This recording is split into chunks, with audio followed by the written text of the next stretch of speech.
Hello everybody and welcome to another episode review of Nanatsu no Taizai Season 3, Episode 3. And with that 3,000 years in the past in Britannia, and what this episode does with this flashback, it paints the picture of the animosity between the Goddess clan and the demon race, and we find out what triggers it and why it escalates to where it is now. The second is how certain things that we've seen in the current time and in season 2 kind of like tie itself up with this flashback, so I like that. We start off with Calamadios, one of the Ten Commandments, confronting King and Diane, aka Dorol and Galaxinia. And obviously Meliodas and Elizabeth, the goddess Elizabeth, is there. King and Diane don't know how to use Galaxinia and obviously Dorol's bodies or their abilities. Diane kind of says, we need to run, we need to break for it. Meliodas says, no, don't do that because you're breaking one of Calamadeus' commandments. We've seen what happens if you try and do that. We saw that in season 2 with Garland, where Merlin tried to lie away out of a situation to turn things around. It didn't work out, and because of that, she got turned to stone. So it's kind of similar here. But so they can't run away, so they have. Diane gets nailed when she's sent to the ground. King gets triggered by this, so he uses Galaxinia's attack, Celestial Spear, pierces Calamadeus easily. I love how he says before then, how dare you touch my Diane.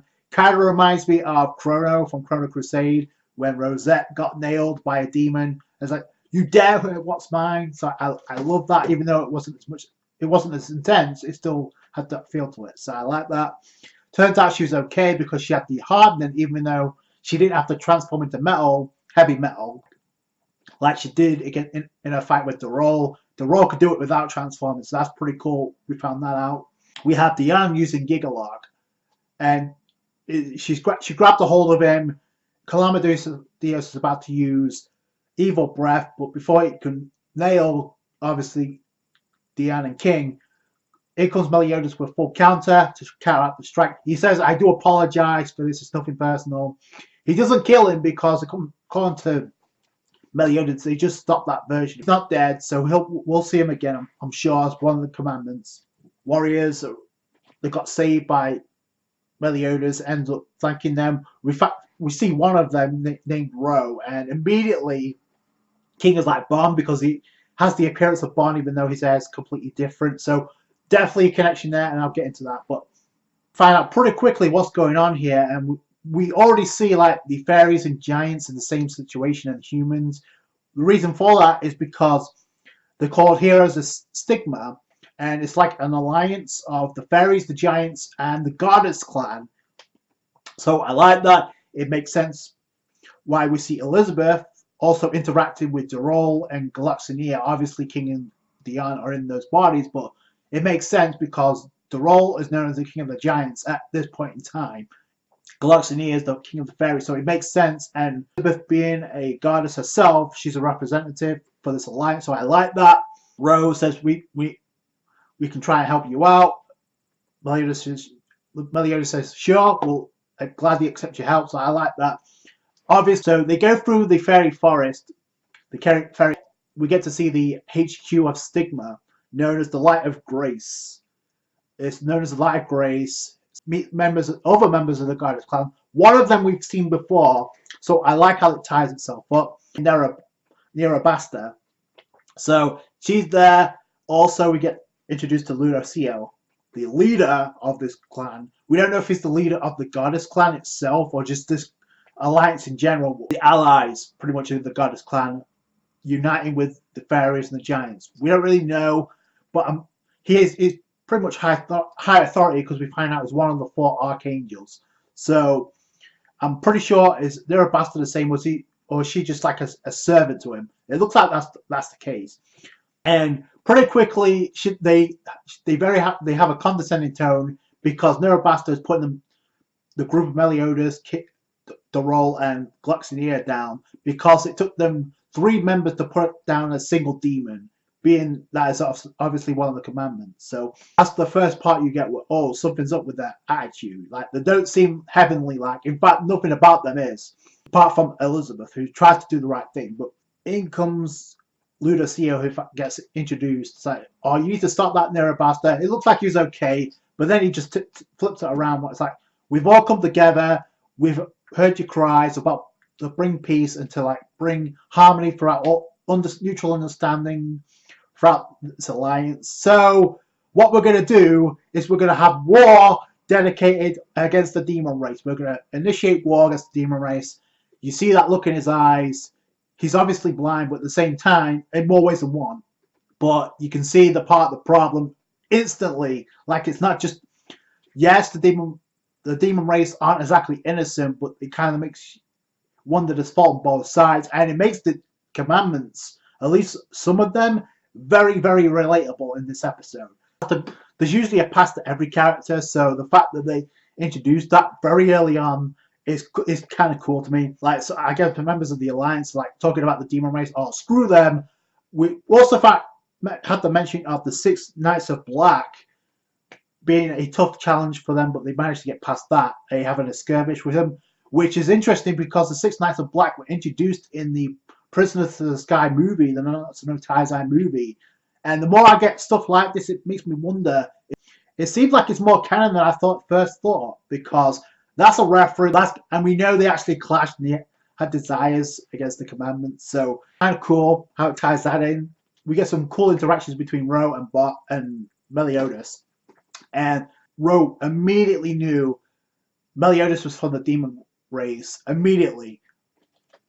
So that was kind of cool. Obviously, the connections between Meliodas and Bon are there with Ro and Meliodas. I don't know what the connection is between Bon. Is he a descendant? Is he a family member? You know what I mean? You can definitely tell there's a resemblance, not only in look and appearance, but also in personality and attitude, because the way he's interacting with Meliodas is exactly the same way. In fact, we just saw it 2 episodes ago with Bon and Meliodas. Here we have Ro and Meliodas, and the fact that the cool thing about this is Ro said, even if you are a member of the demon race, it doesn't matter because you're still a decent person. So that's cool. So he sees Meliodas for what he is, not for what he's a part of. Then it cuts to a conversation between Nerabasta, Ludocio, and Elizabeth, who's trying to reason with them. What were you up to? We shouldn't be causing war with these people. We should be trying to get along. And this is where the arrogance kicks in of Ludocio, where he pretty much says, they're on our level. No, we don't see it that way. Their lives are meaningless. Nobody would care. So immediately there's a sense of arrogance there. And there's also an awkward scene where it looks like he's about to make out with Elizabeth, but then he kind of like stops, and you get a brief scene with Nerabasta, and it's hard to tell if she's like uncomfortable by this, but either way, she's surprised when Elizabeth knocks his hand out of the way and says, no, I'm not going through with this. And Nerabasta should like pursue her. Ludocio's like, no, don't bother because she's useless anyway. So there you have it. So the Goddess Clan are not as innocent as we first thought. And this episode, even though the movie highlights a good part of what the Goddess Clan represents, the descendants are completely opposite. So I like that. It's not cut and dry. It's not good versus evil. No, they both have evil tendencies. Trying to like, is Meliodas and Elizabeth are caught in the middle. Something is going to go horribly wrong. We already know it's going to go horribly wrong just because of what happens in the present day. Nothing has changed even after 3,000 years. So that's kind of crazy to me. When we come to find out Grodd is also there, and we find out the connection between herself and pretty much Galaxania. We couldn't find out the brother and sister, which I previously thought there was actually a romance between the two, but I didn't really say anything just in case. So, wow, can't find out what the connection is. We thought it's obvious there's a connection just because of her response to like Galaxania's presence in the previous episode. So now it makes all sense. Like, Ludocio's been up to some crazy, sketchy stuff, because when Galaxania left the Fairy King Forest, apparently he put up a barrier, and I'll get into that in a minute. But also, we get some comments from King, or Harlequin, where he's pretty much referencing Ludocio being at the level of the commandments, or maybe stronger than. So that hypes him up, and according to the next episode, it's going to be the commandments versus the 4 archangels. So that it's about to go down. Kind of cool.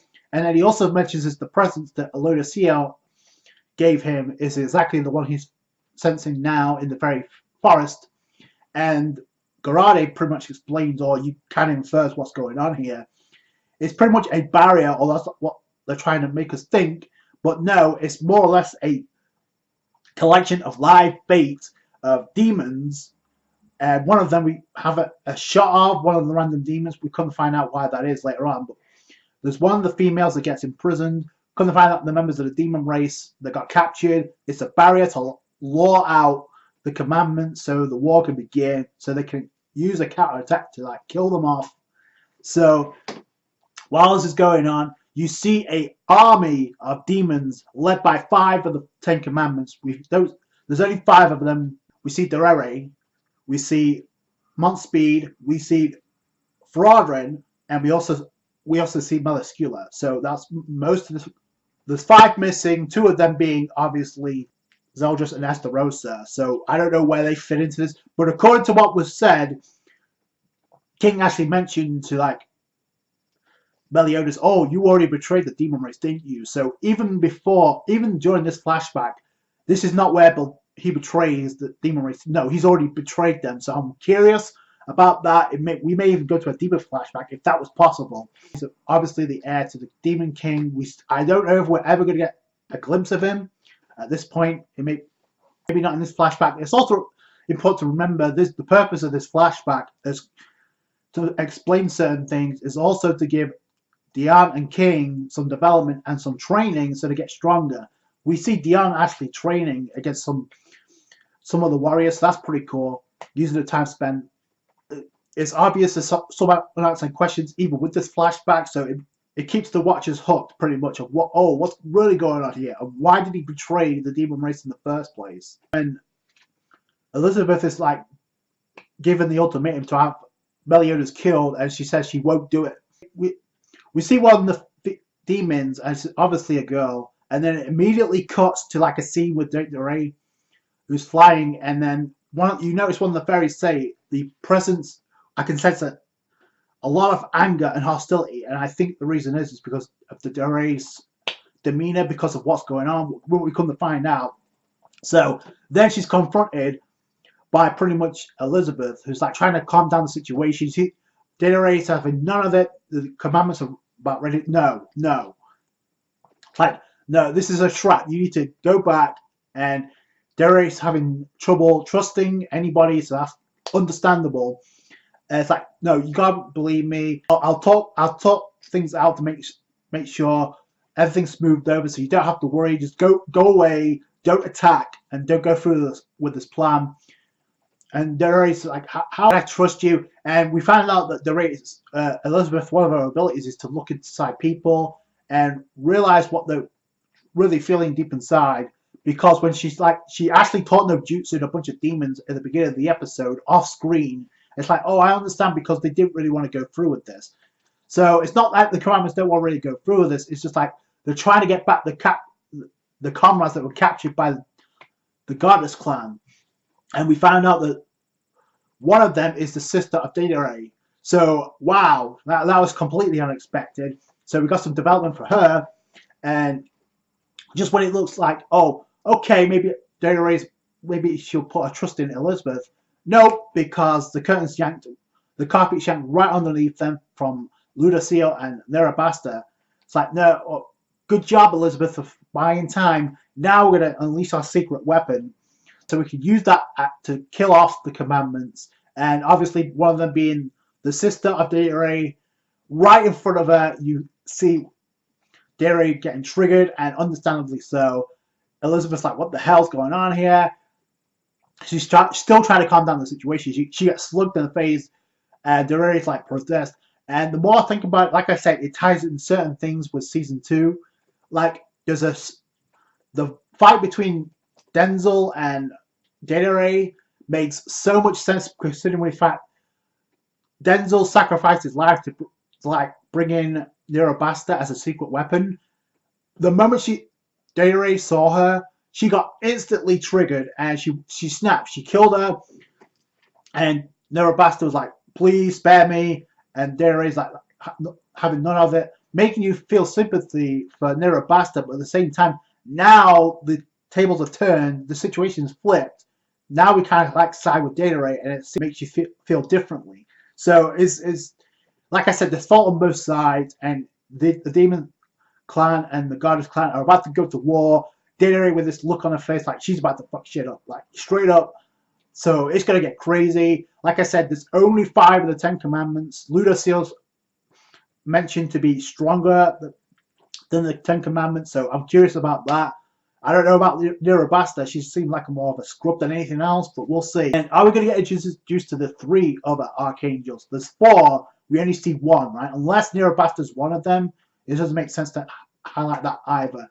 But either way, I thought it was a great episode. It highlights so many certain things.